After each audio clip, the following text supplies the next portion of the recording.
तो सर अॼुकल्ह जे तालीमी निज़ाम बाबति तव्हांजो छा ख़्यालु आहे? थोरो इन तरफ़ बि अचूं, छो जो असांजो तालीमी निज़ाम जेको आहे न ॾाढो ख़राबु आहे। तालीम जी जेका सिंध में सूरत हाल आहे उहा त हाणे सभिनी खे मालूम आहे। हिकिड़ी बुनियादी शइ जेका आहे उहा आहे असांजो अलामा आया काज़ी सिंध जो तमामु वॾो आलिम, सिंध जो तमामु वॾो ॾाहो, सिंध यूनिवर्सिटीअ जो पायोनियर, जाम छोरे वारी सिंध यूनिवर्सिटी हुनजो पायोनियर।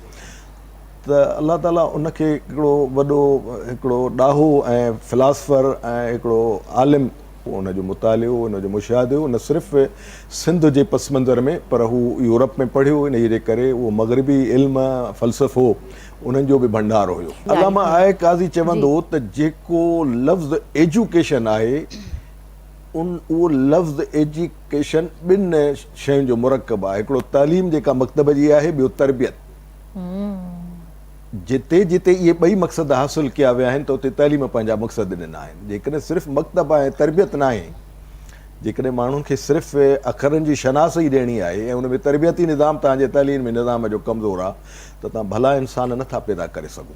सही। भला इंसान जेके आहिनि सुठनि क़दुरनि जा, सुठनि वैल्यूज़ जा, सुठनि हैबिट्स जा, सुठे इस्तेदाद जा, सुठी मेहनत जा जेकॾहिं तव्हां इंसान पैदा नथा करे सघो तरबियती निज़ाम सां त सिर्फ़ु जेको आहे उहो अखरनि जी शनास जा माण्हू उहे पैदा थींदा, उहे रोबोटिक सर्विसिस सोसाइटीअ जे लाइ ॾींदा। आला इंसानी सोसाइटियूं जेके आहे, आला इंसानी सलाहियतूं, आला इंसानी क़ाबिलियतूं, आला इंसानी महारतूं, उहो सोसाइटीअ खे अर्पे न सघंदा।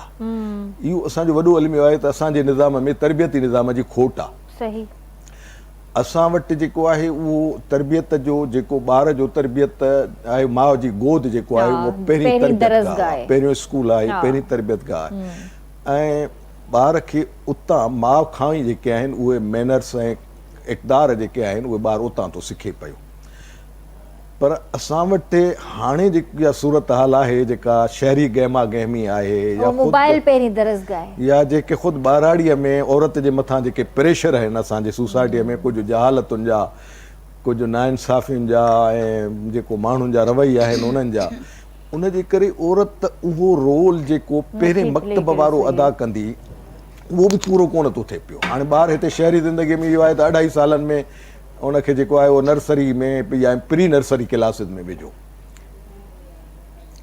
हालांकि इहा उमिरि जेका आहे इहा मुकमिल अमड़ जे गोद जी आहे। 3.5 सालनि ताईं ॿारु जेको आहे उहो अमड़ जे गोद जे तरबियती निज़ाम खां ॿाहिरि निकिरणो न खपे। 3.5 खां 4 सालनि ताईं। हाणे जापान वारनि उन्हनि जो मुतबादिल जेको आहे उहो कढियो आहे त जेकॾहिं अमड़ जे गोद मां ॿाहिरि निकिरे थो पियो त हू पंहिंजे स्कूलनि में पहिरियां जेके हुननि जा क्लासिस आहिनि उते लिखणु पढ़णु बिल्कुलु नथा ॿार खे सेखारनि।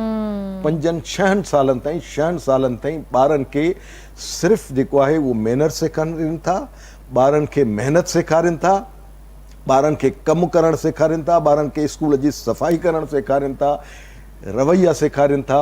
आहे उन जे करे उहे ॿार जॾहिं पंहिंजी तालीम जो शोबो पूरो करे ऐं जॾहिं अमली ज़िंदगीअ में अचनि था पिया त उन्हनि जा मैनर्स सॼी दुनिया में मिसाली बणिजनि। सही ॻाल्हि आहे। उन्हनि खे नंढे हूंदे खां यानी फिज़िकल एक्टिविटीज़ बि सेखारनि था, मैनर्स बि सेखारनि था त जीअं हू हर शइ में फिट रहनि।